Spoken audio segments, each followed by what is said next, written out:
নমস্কার, দেখছেন কলকাতা টিভি। আমি সুচন্দ্রিমা। শুরু করছি ধর্মযুদ্ধ 2024। আজকে প্রথম দফার ভোট এবং যেদিকে আমাদের নজর থাকছে তা হচ্ছে উত্তরবঙ্গ। 102 আসনে গোটা দেশ জুড়ে সাধারণ নির্বাচন যে শুরু হয়েছে, আজকে প্রথম দফায় বাংলায় উত্তরবঙ্গের দিকে নজর রাখতেই হচ্ছে। জলপাইগুড়ি, কোচবিহার, আলিপুরদুয়ার সকাল থেকেই সেখানে ভোট গ্রহণের চিত্র আপনাদের সামনে তুলে ধরছি আমরা। ভোটের দিনেই উত্তপ্ত হয়েছে দিনহাটার ভেটাগুড়ি। তৃণমূলের ব্লক সভাপতিকে মারধরের অভিযোগ রয়েছে সেখানে বিজেপি আশ্রিত দুষ্কৃতীদের বিরুদ্ধে। অভিযোগ, আক্রান্তকে দেখতে হাসপাতালে গেলেন উদয়ন গুহ। আমরা যে ছবি দেখতে পাচ্ছি, আক্রান্তকে দেখতে হাসপাতালে গিয়েছেন উদয়ন গুহ। সকাল থেকে বিক্ষিপ্ত কিছু ঘটনার খবর যেমন আসছে, তেমনি দিনহাটায় দুষ্কৃতীদের বিরুদ্ধে অভিযোগ করেছেন উদয়ন গুহ তৃণমূল কর্মী সমর্থকদের মারধরের ঘটনায়। আমি সরাসরি চলে যাচ্ছি দিনহাটা থেকে। আমাদের সঙ্গে রয়েছেন আমাদের প্রতিনিধি রবিউল হোসেন। রবিউল, উদয়ন গুহ যার আজকে নিজের এলাকার মধ্যেই থাকার কথা, তিনি হাসপাতালে গিয়েছেন আক্রান্তদের দেখতে। কি অবস্থা এখনো পর্যন্ত? সকালে ভোটের চিত্রটা কি আসছে?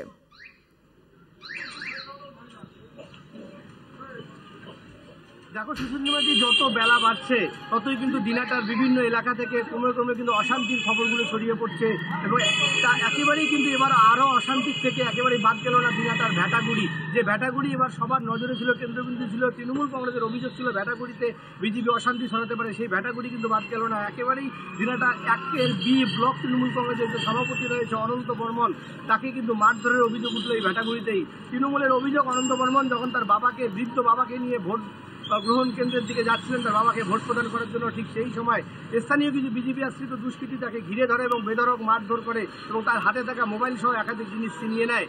আর এই ঘটনার প্রতিবাদে ইতিমধ্যেই কিন্তু ভেটাগুড়িতে তৃণমূল কংগ্রেসের যিনি অবজারভার রয়েছেন, ভোটের অবজারভার রয়েছেন, অর্থাৎ জয়দীপ ঘোষ, তিনি দিনহাটা থানায় অবস্থান বিক্ষোভে বসেছেন। অপরদিকে অনন্ত বর্মনের অবস্থা একেবারে আশঙ্কাজনক। তাকে দিনহাটা মহকুমা হাসপাতালে ভর্তি করা হয়েছে এবং কিছুক্ষণ আগেই উত্তরবঙ্গ উন্নয়ন দপ্তরের মন্ত্রী উদয়ন গুহ তাকে কিন্তু সে অনন্ত বর্মনকে দেখতে এসেছেন এবং দেখে তার অবস্থার অবনতি থেকে হাসপাতালে সুপারকে ডেকে তড়িঘড়ি তাকে কিন্তু এসডিইউ থেকে স্থানান্তরিত করা হয়েছে। এবং মন্ত্রী একে স্পষ্ট জানিয়েছেন অনন্ত বর্মনকে যারা আক্রমণ করেছে তারা এই মুহূর্তে কেন্দ্রীয় স্বরাষ্ট্র প্রতিমন্ত্রী নিশীথ প্রামাণিকের বাড়িতেই আছে এবং মন্ত্রী জানিয়েছেন নিশীথ প্রামাণিকের বাড়ি এই মুহূর্তে সার্চ করলে যারা অনন্ত বর্মনকে আক্রমণ করেছে তাদেরকে যদি খুঁজে পাওয়া না যায় তাহলে তিনি রাজনীতি ছেড়ে দেবেন। এবং স্পষ্টতই এবং এরপরে মন্ত্রী এখান থেকে দিনহাটা থানায় যান এবং থানায় গিয়ে একেবারে দাবি জানান যারা অনন্ত বর্মনের উপর আক্রমণ করেছে তাদেরকে অবিলম্বে গ্রেপ্তার করা হয়, না হলে কিন্তু একেবারে তারা বড় ধরনের আন্দোলনে নামবে। এবং এই মুহূর্তে এখনও দিনহাটা থানায় কিন্তু অবস্থান বিক্ষোভে বসে রয়েছেন সেই তৃণমূল কংগ্রেসের যিনি অবজারভার রয়েছেন ভেটাগুড়িতে, যে জয়দীপ ঘোষ। সব মিলিয়ে বলতে গেলে যত বেলা বাড়ছে দিনহাটার একাধিক এলাকা থেকে কিন্তু বিক্ষিপ্ত অশান্তির খবর কিন্তু ছড়িয়ে যাচ্ছে এবং তারই নিরিখে সর্বশেষ সংযোজন একেবারে দিনহাটা 1 বি ব্লকের তৃণমূল কংগ্রেসের সভাপতি অনন্ত বর্মনকে মারধরের অভিযোগ বিজেপির বিরুদ্ধে। রবিউল, এই যে জায়গায় এই বিক্ষিপ্ত ঘটনাগুলো ঘটছে, মূলত বিজেপির তরফ থেকে যে অভিযোগ করা হয়েছিল যে তৃণমূলের গুন্ডা বাহিনী সেখানে হামলা চালাতে পারে, যে কারণে কমিশনের কাছে নিশীথ প্রামাণিক তিনি অভিযোগও জানিয়েছিলেন উদয়ন গুহর বিরুদ্ধে, মূলত সেখানে কি নজরদারির কোনো কমতি দেখা যাচ্ছে? দেখো, তোমাকে জানিয়ে রাখি, অনন্ত বর্মনকে যে জায়গায় মারা হয়েছে অর্থাৎ মারপিট করা হয়েছে, একেবারে তৃণমূলের যে অভিযোগ, সেই লাল বাহাদুর শাস্ত্রী উচ্চ বিদ্যালয় ভেটাগুড়ির একেবারেই মূল বাজারেই অবস্থিত এবং সেখান থেকে কেন্দ্রীয় স্বরাষ্ট্র প্রতিমন্ত্রীর বাড়ি হাতে গোনা মাত্র কয়েকশো মিটার। একদিকে স্বরাষ্ট্র প্রতিমন্ত্রীর বাড়ি Z+ নিরাপত্তা বলয়ের মধ্যে রয়েছে এবং ভেটাগুড়িতে এক বিপুল সংখ্যক সিআরপিএফ জওয়ান রয়েছে, কেন্দ্রীয় বাহিনীর জওয়ানরা রয়েছে এবং নির্বাচন কমিশনের বাড়তি নজরদারি রয়েছে। তার মাঝখান থেকেও কিন্তু একেবারেই তৃণমূল অভিযোগ করছে যে ভেটাগুড়ির মতো জায়গায় এভাবে বিজেপি, বিশেষ করে তৃণমূলের চাঞ্চল্যকর অভিযোগ করছে ভেটাগুড়ি গ্রাম পঞ্চায়েতের যেখানে সংখ্যালঘু ভোট রয়েছে সেখানে কিন্তু বিজেপি আশ্রিত দুষ্কৃতীরা একেবারেই কেন্দ্রীয় বাহিনীর সামনেই বুথ দখল করে রাখার মতো অভিযোগ তুলছে তৃণমূলের তরফ থেকে এবং কোনোভাবেই ভোটারকে যেতে দেওয়া হচ্ছে না এবং সারা রাত ধরে বোমাবাজির অভিযোগ তুলছে বিজেপি, তৃণমূল। এত বোমাবাজির ঘটনা রবিউল ঘটেছে, এখনো পর্যন্ত কাউকে ধরা গিয়েছে এই ঘটনায়? কথাই বলছিলাম যে তৃণমূল কংগ্রেস একাধারে একের পর এক অভিযোগ এই ভেটাগুড়ি নিয়ে করে আসছে, কিন্তু এখন পর্যন্ত প্রশাসনের তরফ থেকে এই ঘটনার পরিপ্রেক্ষিতে কাউকে কিন্তু গ্রেপ্তার করা হয়নি, এমনটাই কিন্তু আমরা জানতে পারছি। তবে কিছুক্ষণ আগেও মন্ত্রী উদয়ন গুহ তিনি কিন্তু থানায় গেলেন, আইসির সাথে কথা বললেন এবং এই অনন্ত বর্মনের মারধরের ঘটনায় যারা যুক্ত তাদেরকে একেবারে গ্রেপ্তারের দাবি জানিয়ে আসলেন। এবং এখন দেখা যাক মন্ত্রীর অভিযোগ, একের পর এক অভিযোগ, তৃণমূল কংগ্রেসের নেতৃত্বের অভিযোগ, তৃণমূল কংগ্রেসের অবজারভারের অভিযোগ এবং যিনি আক্রান্ত তার অভিযোগ, সব অভিযোগ মিলিয়ে প্রশাসন এবং নির্বাচন কমিশন কি ব্যবস্থা নেয় এখন সেটাই দেখার। রবিউল, তুমি নজর রাখো পরিস্থিতির দিকে। আপাতত ধন্যবাদ জানাচ্ছি তোমাকে। রবিউল হোসেন আমাদের প্রতিনিধি দিনহাটা থেকে, তার সঙ্গে কথা বললাম। বিক্ষিপ্ত ঘটনার খবর আসছে দিনহাটা থেকে, উত্তপ্ত দিনহাটার ভেটাগুড়ি এলাকা, যেখানে ভোটের দিন উত্তপ্ত পরিস্থিতি দেখা যাচ্ছে। তৃণমূলের ব্লক সভাপতিকে মারধর করার অভিযোগ উঠছে। তৃণমূলের ব্লক সভাপতি, তাকে দেখতে হাসপাতালে গিয়েছেন উদয়ন গুহ।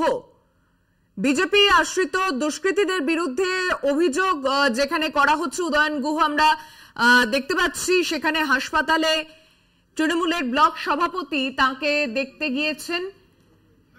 বারংবার তৃণমূলের তরফ থেকে যে অভিযোগ করা হচ্ছে যে এলাকায় বোমাবাজির ঘটনা ঘটিয়েছে বিজেপি আশ্রিত দুষ্কৃতীরা, তাদের বিরুদ্ধে অভিযোগ তুলেছেন খোদ উদয়ন গুহ। তিনি হাসপাতালে আক্রান্তকে দেখতে আসেন।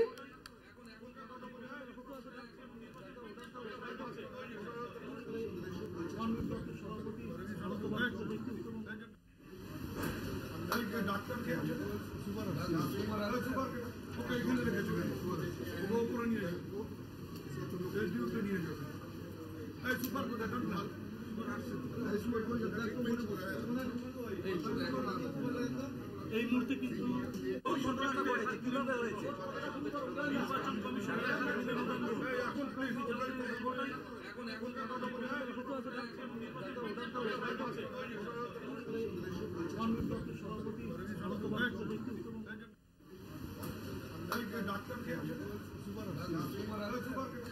হাসপাতালে আক্রান্তকে দেখতে যান উদয়ন গুহ। কি বলেছেন তিনি শুনবো।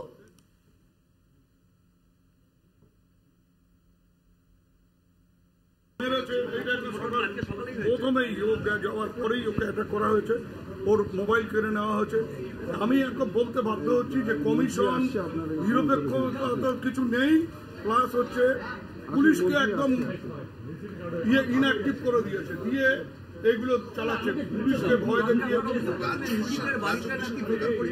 আছে বলেই তো ওরা আজকে যারা ওকে মেরেছে তারা, আমি একদম 100% পুলিশ গিয়ে নিশীথ প্রামাণিকের বাড়ি রেড করুক, ওই বাড়ি থেকে যদি না বেরোয় রাজনীতি